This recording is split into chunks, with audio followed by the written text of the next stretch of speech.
Bonjour, ils ont commencé à m'embêter sur ma taille, ils m'insultaient sans arrêt, parfois il y avait des coups. Ces mots sont ceux de Laura, élève dans un collège de la région parisienne, victime de harcèlement de la part de camarades de classe. Un témoignage bouleversant publié ce matin par le Parisien aujourd'hui en France. Comme Laura, un élève sur 10 est victime de moqueries, de coups, de rumeurs sur Internet, parfois d'agressions sexuelles. Ces élèves harcelés enfin écoutés, titre le Parisien sur une double page. Le ministère de l'Éducation nationale lance en effet une campagne de lutte contre ce fléau. Un numéro vert et un site internet sont mis en place à partir d'aujourd'hui pour aider les victimes de harcèlement à l'école.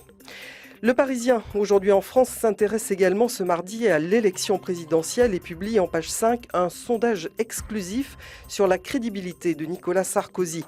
Un sondage inquiétant pour l'Élysée, titre le Parisien, puisque la crédibilité du chef de l'État y est malmenée sur tous les sujets importants.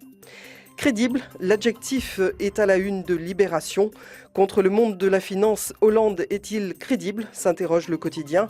Libération qui passe au crible sur 6 pages toutes les propositions économiques du candidat socialiste.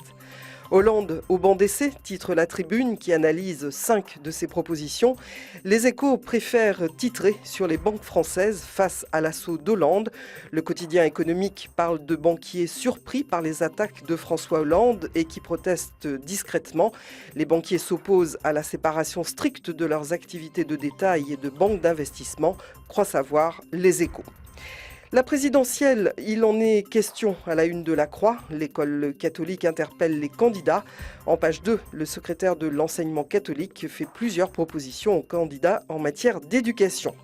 L'Humanité s'intéresse en revanche aux croisières, les damnés de la mer, titre le quotidien communiste, qui voit derrière le naufrage du Costa Concordia le monde opaque des armateurs, des marchands d'hommes dans un secteur déréglementé où tout est sacrifié, même la sécurité, affirme encore l'Humanité. Enfin, le dessin du jour est signé Dilemme et il nous ramène à l'élection présidentielle française. Le caricaturiste algérien invité du journal Le Monde croque un banquier qui passe un ordre d'achat et demande à son interlocuteur d'acheter du Hollande. Bonne journée à tous, à demain.